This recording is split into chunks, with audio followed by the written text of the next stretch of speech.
네, 오늘 우리에게 주시는 하나님 말씀 신약성경 야고보서 1장 13절부터 18절까지입니다.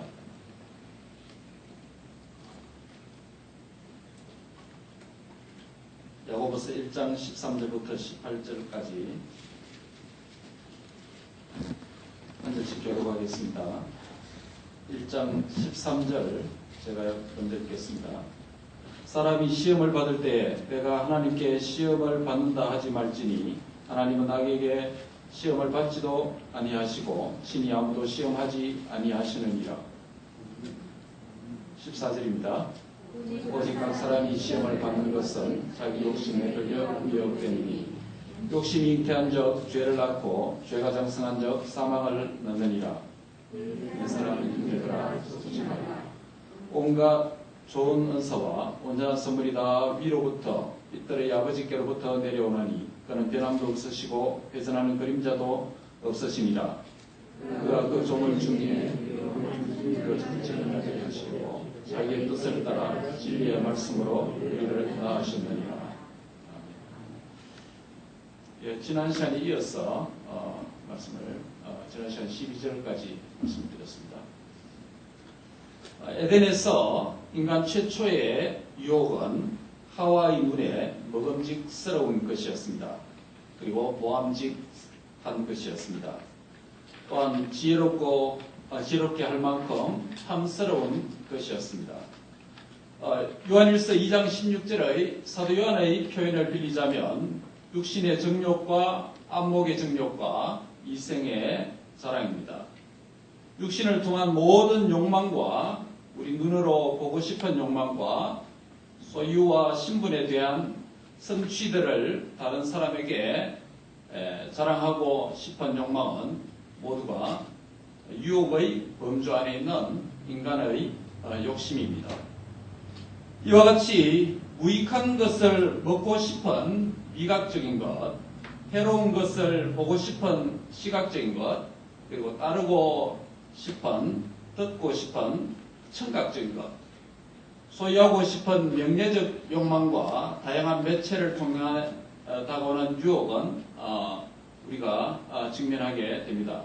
이 모든 유혹들은 인간의 본능적 감각에 호소하는 것들입니다. 그런데 하나님은 인간에게 유익하고 필요한 그리고 적당한 욕망을 주셨습니다. 이것은 무엇을 하고 싶은 의욕이요, 바람이며 소원입니다. 이것이 없는 인간은 살아있다라고 말할 수 없습니다.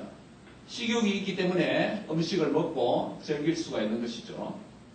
또 건강관리에 대한 소원이 있기에 운동도 하고 관리를 합니다. 그리고 성욕이 있기에 부부생활이 가능할 수 있습니다. 성취욕이 있기에 무엇에 또 새로운 것에 도전하는 것입니다.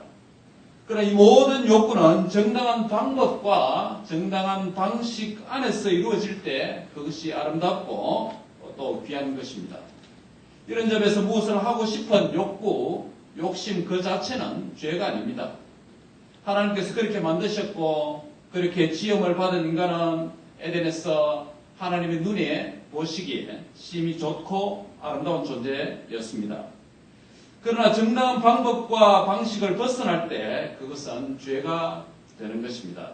그리고 그러한 욕망들을 하나님에 대한 욕망과 말씀에 대한 순종보다 더 우위에 놓고 또 하나님보다 더 추구하는 것이 되고 또 하나님보다 더 사랑할 때 그것은 우상 숭배가 되고 또한 죄가 되는 것입니다. 이런 유혹을 실제 또한 취할 때 죄가 되는 것이죠. 죄가 성립되기 전까지의 욕망의 상황이 바로 우리는 유혹의 단계다라고 그렇게 말합니다. 어떤 죄가 성립되기 전에 정당한 방법과 방식을 벗어나서 행하고 싶은 어떤 욕구가 일어날 때의 상황을 유혹이다 또는 미혹이다 그렇게 부릅니다. 이것이 오늘 본문에서 언급하는 유혹으로서의 시험, 템프테이션입니다. 오늘 본문에 언급된 유혹으로서의 시험은 야고보서 1장 2절부터 12절 앞 시간에 보았던 믿음의 시련으로서 시험, 이 테스트와는 차이가 있습니다. 그런데 하나님의 자녀는 항상 믿음의 시련과 유혹의 시험, 이 두 가지 시험을 직면하면서 이 땅을 살아가게 됩니다. 이 두 종류의 시험에서 우리는 승리해야 합니다. 믿음의 시련으로서 시험은 하나님께서 우리의 믿음의 연단을 위해서 주시는 것입니다. 그것이 2절부터 12절까지 기록되어져 있습니다. 이것은 마치 아버지나 부모님이 또 그리고 스승이 자녀와 제자들을 더욱 강하게 연단하고 훈련하기 위해서 허락하는 것과 같은 긍정적인 시험입니다. 그러나 오늘 보면 13절부터 18절에 있는 유혹으로서의 시험은 우리 자신의 그릇된 욕망과 남용된 욕심 또는 사탄이 주는 부정적인 시험이 그러한 것입니다. 전자는 우리를 강하고 건강하게 세우고자 하는 건설적이고 거룩한 하나님의 능동적인 시도입니다. 반면 후자는 우리를 약하게 하고 무너뜨리고자 하는 파괴적인 자의적인 욕망 내지는 사악한 사탄의 시도입니다. 그리고 때로는 이 두 가지가 복합된 경우도 있습니다. 그리고 또한 우리가 당하는 시험을 이게 어떤 정체에 있는지 이유를 알지 못하는 애매한 시험도 있을 수 있습니다. 시험을 만날 때 어떤 분은 믿음의 시련으로서 다가오는 거친 시험, 이를테면 환난이나 박해는 잘 견디고 이기는데 유혹으로서의 시험인 광명한 천사의 모습으로 다가오는 달콤한 시험에는 약하여서 넘어지는 경우도 있습니다. 반대로 어떤 분은 달콤한 유혹으로서의 시험은 잘 이기는데 믿음의 시련으로서 다가오는 거친 시험에는 넘어지고 또 약할 수가 있습니다. 어찌됐든 믿음의 시련으로서의 시험과 유혹으로서의 시험, 이 두 가지의 시험에서 이기고 승리할 때 우리의 믿음은 자라가게 되고 또 성장하고 더욱 거룩한 주님의 성품을 담는 성화의 은혜가 진일보하게 되는 것입니다. 앞 시간에 우리는 야고보서 1장 2절부터 12절에 언급된 믿음의 시련으로서의 시험, 테스트를 이길 때 믿음이 연단되고 성화된다라고 말씀을 상고했습니다. 오늘 저녁 우리는 13절부터 18절에 기록된 이 본문에서 유혹으로서의 시험에서 이기는 것도 우리의 성화, 즉 거룩한 하나님의 성품을 담는 것과 밀접한 관련이 있다는 것을 상고하고자 합니다. 그래서 오늘 읽은 본문 중심으로 유혹을 이김으로 예수님을 닮자라는 요지로 말씀을 전가하겠습니다. 우리 같이 한번 할까요? 유혹을 이김으로 예수님을 닮자. 유혹을 이김으로 예수님을 닮자라는 말씀입니다. 우리가 다양한 시험을 믿음의 시련으로서 시험을 받는 것처럼 또한 유혹의 시험에 노출되어서 오늘 우리가 살아가고 있습니다. 우리가 유혹으로서의 시험을 만날 때 어떻게 대처해야 합니까? 어떻게 해야 됩니까? 몇 가지로 오늘 상고하고자 합니다. 먼저 첫 번째로 시험의 출제자가 누구인지 이해해야 됩니다. 한번 같이 할까요? 시험의 출제자가 누구인지 이해합시다. 예. 오늘 본문은 여러 종류의 유혹들이 있더라도 그들의 결정적인 수단은 우리의 욕심이다라고 그렇게 말씀합니다. 14절에 보시기 바랍니다. 오직 각 사람이 시험을 받는 것은 자기 욕심에 끌려 미혹 때문이라고 말씀을 하고 있습니다. 그래서 유혹으로서의 시험의 수단과 믿음의 시련으로서의 시험의 출처가 서로 다르다라고 차별을 하고 있습니다. 그 결과도 구별하고 있습니다. 욕심이 잉태한 적 죄를 낳고 죄가 장성한 적 사망을 낳느니라라고 그렇게 말씀합니다. 즉 유혹의 시험에서 패배하면 그 종착지는 사망이다라고 결과를 그렇게 말씀합니다. 반면 앞시간에 본 대로 믿음의 시련에 이기는 자는 복된 자이며 생명의 면류관을 12절에서 그렇게 약속하고 있습니다. 하나는 사망이요 하나는 생명입니다. 믿음의 시련으로서 시험의 출제자는 하나님입니다. 반면 유혹으로서의 시험의 출제자는 사탄이 거기에 관여할지라도 그 시험에 들게 되는 결정적인 수단은 우리의 욕심이다 라고 그렇게 말씀하고 있습니다. 그래서 유혹의 시험에 빠져 범죄했다면 그것은 사탄 때문에 라고 변명할 수가 없는 것입니다. 그런 변명은 선악과를 따먹고 범죄한 후에 에덴에서 하와가 뱀에게 그 책임을 전가한 것으로 나타난 전형적인 것입니다. 그리고 종종 믿음의 시련으로서의 시험과 유혹으로서의 시험을 우리가 혼돈하는 경우가 있습니다. 사람이 유혹으로서의 시험을 받을 때에 그 시험에 대해서 어떻게 이해해야 합니까? 13절 상반절입니다. 사람이 시험을 받을 때 내가 하나님께 시험을 받는다 하지 말지니 라고 말씀합니다.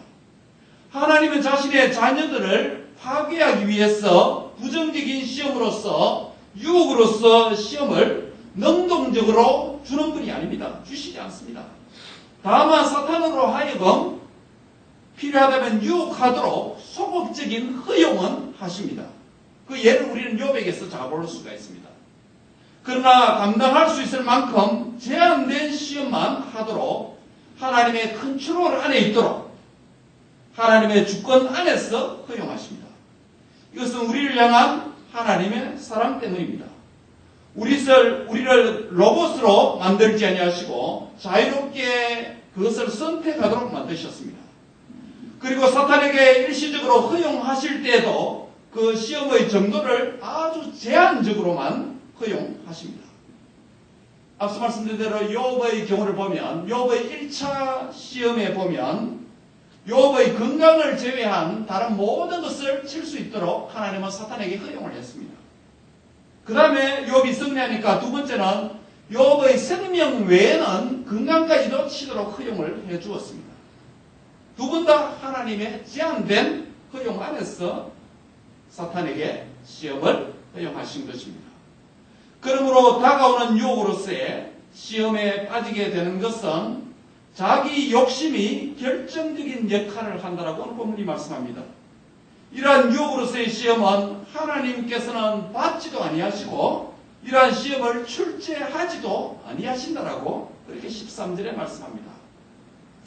하나님께서 시험을 하지도 아니하시고 받지도 아니하신다라고 했는데 그렇다면 하나님이신 예수님께서 공생애를 시작하실 때 시험을 받으신 사건은 무엇 때문입니까?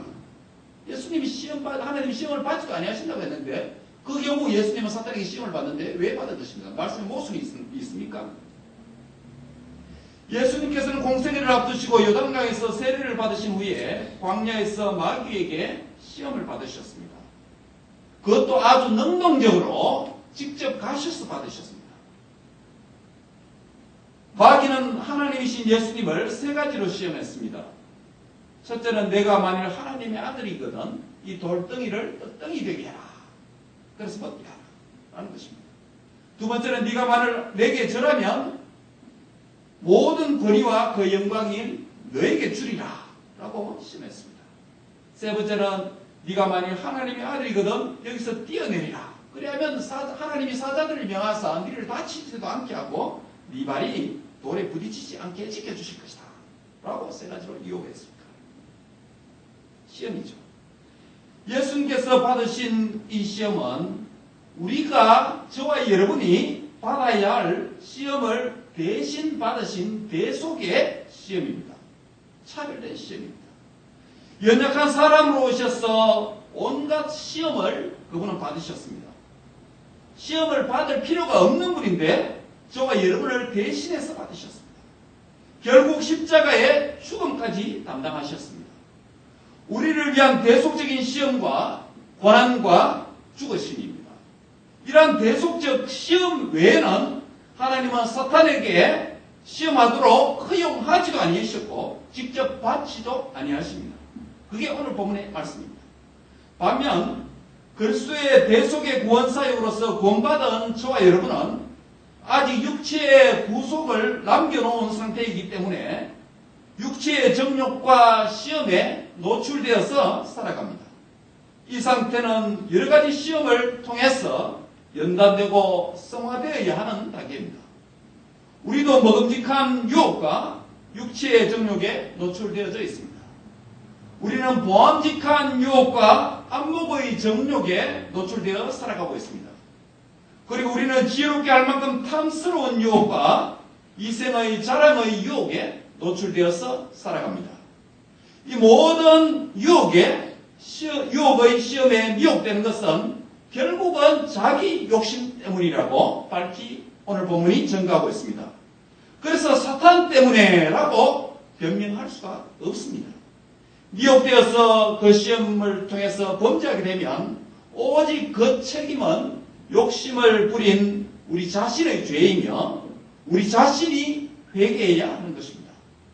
자기 욕심에 이끌려 미혹된 시험은 결국 죄를 낳게 되고 그 죄는 장성해서 사망을 낳는다고 15절에 말씀합니다. 시험에 빠져 죄를 짓는 자는 결국 마귀와 세상과 죄와 사망에 속한 자가 된다는 말씀입니다. 시험에 빠지는 것은 결국 그 사람의 영적인 현주소를 보여주는 것입니다. 여러분은 믿음의 시련으로서 시험에 승리하여 생명에 속한 자가 되시기를 바랍니다. 여러분은 유혹으로서의 시험에 패배하여 사망에 속한 자로 살지 않기를 바랍니다. 모든 종류의 시험에 우리는 승리자가 되어야 하는 것입니다. 바로 시험의 출제자가 누구인지, 우리에게 다가는 유혹으로서의 시험을 주는 출제자가 누구인지 우리는 분명히 알 필요가 있습니다. 그것은 사탄이 주고 나의 욕심으로 빠지게 되고 죄를 범하게 됩니다. 그렇게 하면 그 영적인 신분은, 영적인 현주소는 사탄에게, 죄에게, 세상에게 결국 속하는 자가 되고 만다라고 하는 것을 우리에게 분명하게 보여주고 있습니다. 두 번째로 우리가 유혹으로서의 시험을 만날 때 우리는 어떻게 해야 합니까? 마귀의 거짓과 우리 자신의 무지함에 속지 말아야 합니다. 같이 한번 할까요? 마귀의 거짓과 나의 무지함에 속지 맙시다. 17절에 보시기 바랍니다. 온갖 좋은 은사와 온전한 선물이 다위로부터 빛들의 아버지께로부터 내려온다라고 말씀하고 있습니다. 참된 소유와 복은 빛으로 가장한 광명한 천사와 같은 마귀의 유혹을 통해 소유하고 얻는 것이 아니라고 말씀하는 것입니다. 현대인에게 가장 큰 유혹들 가운데 하나는 자기 신뢰의 유혹입니다. 자기를 믿는 유혹입니다. 하면 된다. 열심히 하면 나도 성공할 수 있다라고 하는 유혹입니다. 자신의 경험, 자신의 능력, 자신의 노력, 자신의 노하우, 자신의 모든 것에 대한 지나친 확신에 대한 유혹입니다. 자기 신뢰를 통해서 무엇을 소유할 수 있다라고 하는 거짓 확신입니다. 이것은 자신에 대한 건강한 자존감을 넘어서서 자기 과신의 유혹이라고 할 수 있습니다. 야고보는 온갖 좋은 은사와 온전한 선물이 다 위로부터 빛들의 아버지께로부터 즉 창조주 하나님으로부터 내려오는 것이다 라고 말씀하고 있는데, 이러한 자기 신뢰의 유혹은 이 대목에 대해서 무엇이라고 말하는 것일까요? 온갖 좋은 은사와 온전한 선물이 야고보는 다 위로부터라고 그랬는데 자기 신뢰에 대한 확신을 하는 자는 뭐라고 말합니까? 온갖 좋은 은사와 온전한 선물은 다 아래로부터 나의 노력과 나의 수고와 나의 노하우로부터 오나니라고 속삭이는 것입니다. 그리고 빛들의 아버지란 말은 빛의 창조자, 곧 만물의 창조주 하나님, 모든 만물의 주인이라는 의미입니다. 만물의 창조자이시며 주인이신 하나님을 놔두고 다른 어떤 것이 무엇을 줄 것 같은 그런 유혹에 속지 말라는 것입니다. 그런 것들이 줄 수 없다는 것입니다. 마치 줄 것 같이 보이고 다가오지만 줄 수는 없다는 것입니다. 그 속임의 첫 번째 대상은 바로 자신을 신뢰하는 자기 욕심에 속지 말라는 것으로 오늘 이 본문을 이해할 수 있습니다. 왜냐하면 각 사람이 시험을 받는 것은 자기 욕심 때문이다 라고 말씀을 하고 있기 때문입니다. 역으로 말하면 이 말은 자신의 능력과 수고와 노력을 자기를 신뢰하지 말고 자기를 부인하고 오직 하나님을 신뢰하고 하나님을 경외하라라는 말씀으로 이해할 수 있습니다. 물론 인간의 수고는 수학의 열매를 위한 기초적인 상식입니다. 그래서 타락 이후에 수고의 땀을 흘려야 그 열매를 수확할 수 있다고 하는 인생의 일반적인 원칙입니다. 그래서 시편 120편 6절 126편 5절 6절을 한번 보겠습니다. 시편 126편입니다. 시편 우리가 지금 새 시편을 찾아보겠습니다. 시편 126편에 한번 펴보시기 바랍니다. 시편 126편부터 세 개의 시편을 볼 텐데요. 시편 126편 5절 6절을 같이 한번 읽겠습니다. 시편 126편 5절 6절입니다. 다 같이 읽습니다. 한 목소리로 시작. 눈물을 흘리며 씨를 뿌리는 자는 기쁨으로 거두리로다. 울며 씨를 뿌리러 나가는 자는 반드시 기쁨으로 그 곡식단을 가지고 돌아오리로다. 예. 여기서 눈물과 여기서 강조점은 눈물과 뭐랄까요? 이 수고입니다. 수고의 땀입니다. 인간의 수고를 강조하고 있습니다. 오늘 이 본문, 이 시편의 의도는 어딨는지 우리가 지금 논할 필요는 없습니다. 어쨌든 이 시편의 요 구절은 눈물을 흘려야 기쁨으로 단을 거둘 수 있고 울며 씨를 뿌리러 나가야 수고해야 기쁨으로 그 곡식단을 수확할 수 있다라고 하는 가르침입니다. 즉 이 구절은 인간의 수고를 강조했습니다. 그러나 이 말씀에 대하여서 이 구절을 왜곡된 이해로 나아가는데 우리는 이 부분을 속지 말아야 합니다. 왜냐하면 이어지는 127편 1절 2절 바로 연속된 두 구절입니다. 127편 1절 2절을 같이 읽겠습니다. 시작. 여호와께서 집을 세우지 아니하시면 세우는 자의 수고가 헛되며 여호와께서 성을 지키지 아니하시면 다 수군에 깨어있음이 헛되도다. 너희가 일찍 일어나고 늦게 누우며 수고의 떡을 먹음이 헛되도다. 그러므로 여호와께서 그의 사랑하시는 자에게는 잠을 주시는도다. 여러분 바로 앞 두 구절에서는 인간의 수고와 땀을 요청하고 그렇게 해야 인간의 수고를 강조했습니다. 그래야 수확할 수 있다는 것입니다. 그런데 이어지는 127편 1절 2절에는 뭐란 말이에요? 126편 다음에 127편을 배치해 놓은 이유가 있습니다. 뭐 때문일까요? 여기서 뭐란 말씀합니까? 여호와께서 집을 세우지 아니하시면 세우는 자의 수고가 헛되다라고 말합니다. 여호와께서 성을 지키지 아니하시면 파수꾼의 깨어있음이 헛되도다라고 말합니다. 헛된 수고에 대해서 말씀합니다. 앞에서는 수고하라고 말하였습니다. 그래야 열매를 거둘 수 있다는 것입니다. 그러나 바로 이어지는 수는 헛된 수고가 있다고 말합니다. 어느 정도 말합니까? 아침 일찍 일어나고 새벽 일찍 일어나고 그래서 일을 시작하고 그 다음에 밤 늦게까지 잠을 안 자고 심지어 밤샘이 할지라도 우리 경상도 말로 새벽바지게 일한다 할지라도 바로 거기에 그 떡을 수고의 떡을 먹음이 헛되도다라고 말씀합니다. 무엇을 강조합니까? 인간의 헛수고에 대해서 경고를 합니다. 즉 인간의 수고보다 하나님의 주권을 이어서 더 강조하고 있습니다. 126편의 마지막 두 구절은 인간의 수고를 예찬했습니다. 이어진 127편의 처음 두 구절은 인간의 헛수고를 경고합니다. 이 두 말씀은 모순됩니다. 이 두 말씀에 존재하는 모순을 어떻게 해결해야 합니까? 그 답이 그 다음 이어지는 시편에 연결되어 있습니다. 128편 1절 2절을 같이 읽겠습니다. 128편 1절 2절입니다. 시작. 여호와를 경외하며 그의 길을 걷는 자마다 복이 있도다. 내가 내 손이 수고한 대로 먹을 것이라. 내가 복되고 형통하리로다. 여호와를 경외하며 그의 길을 걷는 자마다 복이 있도다. 그럼 뭐라 말합니까? 내가 내 손이 수고한 대로 먹을 것이다 라고 말합니다. 수고에 대한 떡을 수확할 수 있는 방식이 있는데 원리가 있는데 그것이 무엇입니까? 여호와를 경외하는 것입니다. 같이 하겠습니다. 여호와를 경외하는 것입니다. 이 126편, 127편, 127편은 나란히 시편 공동체가 배치해놓은 이유들은 심각한 이유가 중대한 이유가 있습니다. 바로 인간의 수고를 예찬했고 그러나 인간에게 헛수고가 있다는 경고합니다. 그럼 대체 어떻게 살아라는 말입니까? 바로 하나님을 경외하면서 수고를 해야 그 수고에 합당한 열매를 거둘 수 있다는 말씀입니다.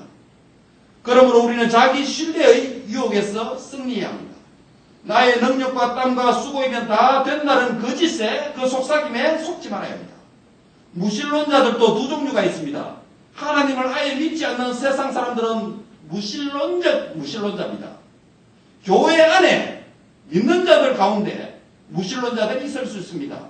이들은 하나님을 믿는다고 하지만은 실제로는 시련이나 어려움이나 시험이나 올 때, 그리고 일상적인 삶에서 하나님을 경외하지 않고 하나님의 존재와 능력을 믿지 않고 자신을 신뢰하는 자입니다. 이런 자를 우리는 무신론자라고 말할 수 있습니다. 하나님이 있는 걸 믿는데 실제로는 무신론자라는 것이죠. 내 경험과 지혜라면 온갖 좋은 은사와 온전한 선물을 다 소유할 수 있다는 내면적인 속삭임과 자기 확신에 속지 말아야 합니다. 유신론적 무신론자는 온갖 좋은 은사와 온전한 선물이 나의 힘으로, 나의 노력으로, 나의 힘으로 얻을 수 있다고 여기며 사는 자입니다. 이러한 자기 신뢰에 대한 대안이 무엇입니까? 그것은 바로 하나님을 경외하고 하나님을 전적으로 신뢰하는 것입니다. 오직 하나님을 경외하고 신뢰하는 바로 지혜와 명철이 있는 자가 되라고 자문은 우리에게 말씀을 하고 있습니다. 여호와를 신뢰하고 내 명철을 의지하지 말라. 그를 범사에 인정하라고 말씀합니다. 여호와를 경외함이 지혜다라고 가르칩니다. 온갖 좋은 은사와 온전한 선물은 하나님 경외함이 없는 아래로 땅에 있는 자기 성실과 노력으로부터 오지 않습니다. 온갖 좋은 은사와 온전한 선물은 하나님도 두려워하지 않으며 수단과 방법을 가리지 않고 버는 돈으로도 오지 않습니다. 온갖 좋은 은사와 온전한 선물은 성적인 유혹과 탐닉으로부터 오지도 않습니다. 온갖 좋은 은사와 온전한 선물이 땅의 유혹으로부터 온다는 속삭임에 속지 말아야 합니다. 하나님에 대한 경외와 신뢰가 없이 얻은 소유, 얻은 명예는 복이 아니고 도리어 독이 될 것입니다. 온갖 좋은 은사와 온전한 선물은 육신의 정욕, 안목의 정욕, 이생의 자락의 유혹을 통해 오지 않습니다.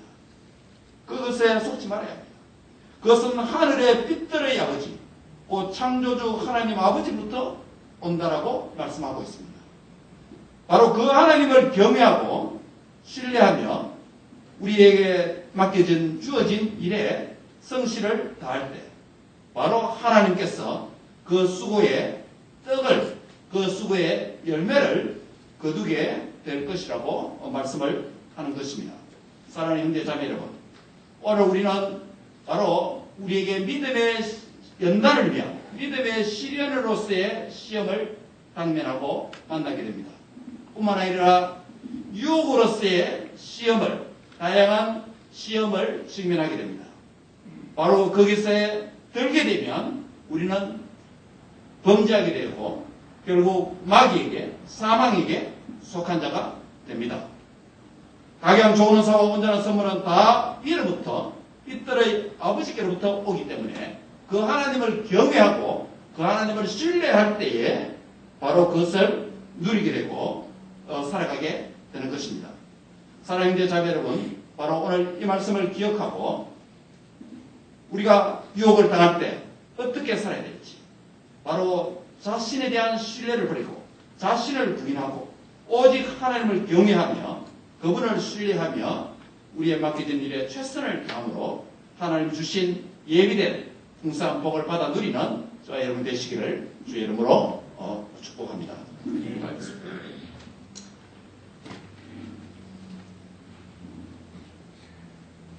그러하신 주님 감사합니다. 오늘 여러 많은 유혹의 시험이 우리 앞에 있고 우리 뒤에 있고 우리 안에 있고 우리 바깥에 있습니다. 시편 기자가 말한 것처럼 나의 죄가 늘 내 앞에 있나이다. 나로 하여금 내가 잘 짓는 전문적인 죄인 이 고범죄를 짓지 말게 하소서라고 기도했습니다. 우리도 특정한 유혹과 특정한 죄악에 자주 노출되고 자주 넘어지는 경우가 많습니다. 자비하신 주님, 이러한 유혹을 당할 때에 또한 배후에 사탄의 역사가 있는 줄 알고 그러나 사탄에게 책임을 돌리는 것이 아니라 결국 우리 욕심 때문에 넘어지고 범죄하고 마귀에게 속하고 사망에 속한 자로 전락하는 것임을 기억하고 이 시험의 출처를 분명히 기억하게 하여 주시기를 원합니다. 또한 하나님이여 우리가 시험을 당할 때, 시험을 만날 때 우리 자신을 신뢰하지 말고 오직 하나님을 경외하고 하나님만 신뢰하는 믿음으로 승리하는 자들이 다 되도록 주님이 축복해 주시기를 원합니다. 하나님 없이 유실론적 무신론자로 살아온 죄악들을 용서하여 주시기를 원합니다. 특정한 이슈와 특정한 죄악의 특정한 환경에서 특정한 장소에서 하나님 없는 것처럼 하나님 무시하고 하나님 경외하지 못하고 나 자신을 신뢰한 것 용서해 주시기를 원합니다. 자비하신 주님, 하나님 없이 나의 노력이 헛된 수고가 된다는 것을 경고함을 받았어. 하나님을 경외함으로 준 일을 최선을 다할 때 하나님이 그 수고의 떡을 먹도록 하신다는 말씀을 기억하며 모든 상황에서 모든 시간에서 모든 장소에서 모든 이슈마다 하나님을 더 경외하며 하나님을 더욱 신뢰하는 자들이 되도록 인도해 주옵소서. 그래서 유혹을 이김으로 나 자신을 부인하고 주님을 더욱 닮아가는 성화된 성도들이 다 되도록 축복하여 주옵소서. 예수님의 이름으로 감사하며 기도하옵나이다. 아멘.